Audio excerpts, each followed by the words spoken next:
નમસ્કાર વિદ્યાર્થી મિત્રો, મારી યુટ્યુબ ચેનલ સંજય પટેલમાં આપ સૌનું હાર્દિક સ્વાગત છે. મિત્રો, આજના વિડીયોની અંદર આપણે ધોરણ 7 વિષય છે ગુજરાતી, જેનો પાઠ 14મો, જેનું નામ છે રે પંખીડા સુખથી ચણજો. આ પાઠના સ્વ અધ્યયન પોથીના પ્રશ્નો અને તેના જવાબો વિશે શીખવાના છીએ. વિદ્યાર્થી મિત્રો, જો તમે મારી ચેનલમાં નવા હોય તો મારી ચેનલને જરૂરથી સબસ્ક્રાઇબ કરો. વિડીયો સારો લાગે તો લાઇક કરો, શેર કરો અને બેલ નોટિફિકેશન ઓન કરો, જેથી મારા આગળના નવા વિડીયો પણ આપને મળતા રહે. તેમજ વિદ્યાર્થી મિત્રો, આ પાઠની પીડીએફ જોવા માટે પ્લે સ્ટોરમાંથી અમારી એપ્લિકેશન વિશ્વગુરુ STD 1 થી 12 ગુજરાતી ડાઉનલોડ કરી તમારા મોબાઈલમાં ઇન્સ્ટોલ કરો. જે તમે શરૂ કરશો તો તમને આ પ્રકારે જોવા મળશે, જેમાં સ્વ અધ્યયન પોથીની અંદર ધોરણ બતાવશે, ધોરણ પસંદ કરશો એટલે વિષય બતાવશે, વિષય પસંદ કરશો એટલે પાઠનું નામ બતાવશે. જેમાં તમે વિડીયો ઉપર ક્લિક કરશો તો વિડીયો જોવા મળશે અને પીડીએફ ઉપર ક્લિક કરશો તો તમને પીડીએફ જોવા મળશે. તો આશા રાખું છું અમારી એપ્લિકેશન આપ સૌને ગમશે. જરૂર ડાઉનલોડ કરજો, જે એકદમ ફ્રી છે. કોઈ પણ પ્રકારના ચાર્જ વગર તમે વિડીયો અને પીડીએફ જોઈ શકશો. તો ચાલો મિત્રો, હવે આપણે શરૂ કરીએ પાઠ 14 રે પંખીડા સુખથી ચણજો. પ્રશ્ન 1, યોગ્ય વિકલ્પ પસંદ કરી ઉત્તર લખો. પહેલું, કવિએ પોતાને ગાય સાથે શા માટે સરખાવ્યા? તો તે ગાયની જેમ નુકસાન ન પહોંચાડે માટે. બીજું, આપેલ શબ્દમાંથી કયો શબ્દ ઉપવનનો સમાન અર્થ ધરાવતો નથી? તો ઉપવનનો સમાન અર્થ વન ધરાવતું નથી, કેમ કે વન એટલે જંગલ થાય. ત્રીજું, કવિએ માળીને શું સૂચના આપી હશે? તો પક્ષીઓ તરફ કંઈ પણ ન ફેંકવાની સૂચના આપી હશે. ત્યાર પછી પ્રશ્ન 2, અર્થભેદ આપી વાક્ય પ્રયોગ કરો.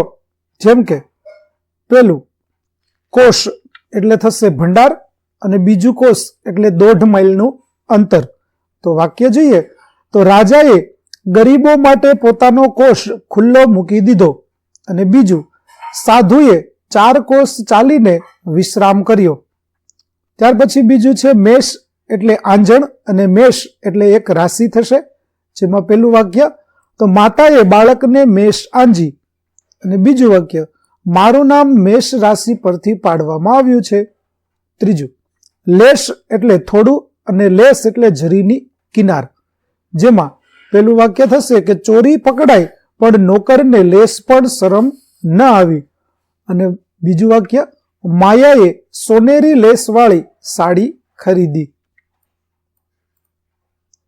ત્યાર પછી ઉંદર અને ઉદર.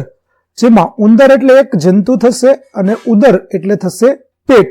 તો વાક્યો જોઈએ તો, ગામ લોકો ઉંદરના ત્રાસથી કંટાળી ગયા. અને બીજું વાક્ય છે, ઉદર ભરવા માટે કાળું કાળી મજૂરી કરે છે. પાંચમું છે જગ એટલે દુનિયા અને જંગ એટલે થશે યુદ્ધ. જેમાં પેલું વાક્ય જોઈએ તો, ગુજરાતીઓ વ્યાપાર માટે જગ વિખ્યાત છે. અને બીજું વાક્ય, ધૂળો ચોરો સાથે જંગ ખેલવા લાગ્યો. ત્યાર પછી પ્રશ્ન 3, નીચે આપેલા પ્રશ્નોના ઉત્તર લખો. જેમાં પહેલો પ્રશ્ન, પક્ષીઓ શા માટે માણસોથી ડરે છે? તો માણસો પક્ષીને નુકસાન પહોંચાડી શકે, તેમનો શિકાર કરી શકે, એટલા માટે પક્ષીઓ માણસોથી ડરે છે. બીજું, કવિ પક્ષીઓને કેવો દિલાસો આપે છે?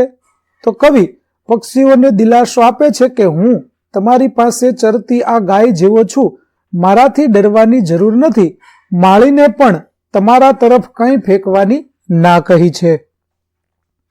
ત્રીજું, કુદરત તણા સામ્ય અંગે તું શું સમજ્યા? તો કુદરત તણા સામ્ય અંગે અમે સમજ્યા કે કુદરતે સૌને સમાન અધિકારો આપી સમાન બનાવ્યા છે. ત્યાર પછી ચોથો પ્રશ્ન છે, પક્ષીઓની જેમ મનુષ્ય કઈ વાતથી ડરતા હશે? તો પક્ષીઓની જેમ મનુષ્ય પણ તેમને હેરાન કરતા હોય તેવા લોકોથી ડરતા હોય છે. પાંચમું, પશુ પ્રત્યેનો પ્રેમ વ્યક્ત કરતી તમે જોયેલ ફિલ્મનું નામ લખો. તો પશુ પ્રત્યેનો પ્રેમ વ્યક્ત કરતી મેં જોયેલી ફિલ્મ હાથી મેરે સાથી અને ચાર્લી છે. એ સિવાય હોલિવૂડની ઓંગ બેક, કે જેમાં હાથી અને માણસના મિત્રતા વચ્ચેની વાત છે તે આવે છે. ત્યાર પછી પ્રશ્ન 4, પક્ષી ઘર વિહોણા બને તેવા સંજોગોમાં તેમના માટે તમે શું કરશો? તો આજના સમયમાં વૃક્ષો કપાવાના લીધે ઘણા બધા પક્ષીઓ ઘરવિહોણા બની જતા હોય છે. આ પક્ષીઓ માટે આપણે ઘણું કરી શકીએ, જેમ કે પક્ષીઓ માટે નવા વૃક્ષોનું વાવેતર કરી શકીએ, ગામમાં ચબૂતરા બનાવી તેમના માટે રહેવાની વ્યવસ્થા કરી શકીએ, આપણા ઘર, ખેતર, વાડીમાં પક્ષીઓ માટે માળાઓ બાંધવા જોઈએ, જેથી તેમાં પક્ષીઓ વસવાટ કરી શકે. ત્યાર પછી બીજો પ્રશ્ન કે માણસ શોખ માટે પક્ષીઓને પાંજરામાં પૂરે છે, શું તે યોગ્ય છે? શા માટે? તો આજકાલ ઘણા લોકો પોતાના ઘરે શોખ ખાતર પોપટ, કાગડો, કોયલ, ચકલી જેવા પક્ષીઓને પાળતા હોય છે. ઘણી વખત કબૂતરને પણ લોકો પાળે છે અને તેમને પાંજરામાં પૂરવામાં આવે છે. પાંજરામાં પૂરાઈને રહેવું તેમને ગમતું નથી હોતું. તેઓ પણ ખુલ્લા આકાશમાં ઉડવા માંગે છે. આપણે તેમને પાંજરામાં પૂરીને તેમની સ્વતંત્રતા છીનવી લઈએ છીએ. પાંજરામાં તેમને તેનો માલિક આપે ત્યારે જ ખાવા પીવાનું મળે છે, જ્યારે જો તે સ્વતંત્ર હશે તો પોતાની રીતે ખાવા પીવાનું શોધી શકશે. આમ સ્વતંત્રતા દરેકને ગમે છે. આથી મારા મતે પક્ષીઓને પાંજરામાં પૂરવા તે યોગ્ય નથી. ત્યાર પછી પ્રશ્ન 5, તમને ગમતા પ્રાણી અથવા પક્ષીનું નામ કલાત્મક અક્ષરોમાં લખો. જેમ કે અહીં ચકલી લખેલું છે, એવી રીતે અહીં એક નમૂના રૂપ મેં લખેલું છે કે ઘોડો મને ગમતું પ્રાણી, અને એક પક્ષીનું નામ છે જે છે મોર. તો તમે આ રીતે કલાત્મક અવનવી ડિઝાઇનો છે તેની અંદર એ નામ છે તમારે લખવાનું છે. ત્યાર પછી પ્રશ્ન 6, મનુષ્ય સૃષ્ટિ અને પ્રાણી સૃષ્ટિ વચ્ચે મિત્રભાવ જાગે એ માટે તમે કેવા પ્રયત્નો કરશો? તો મનુષ્ય સૃષ્ટિ અને પ્રાણી સૃષ્ટિ વચ્ચે મિત્રભાવ જાગે તે માટે આપણે ઘણું બધું કરી શકીએ.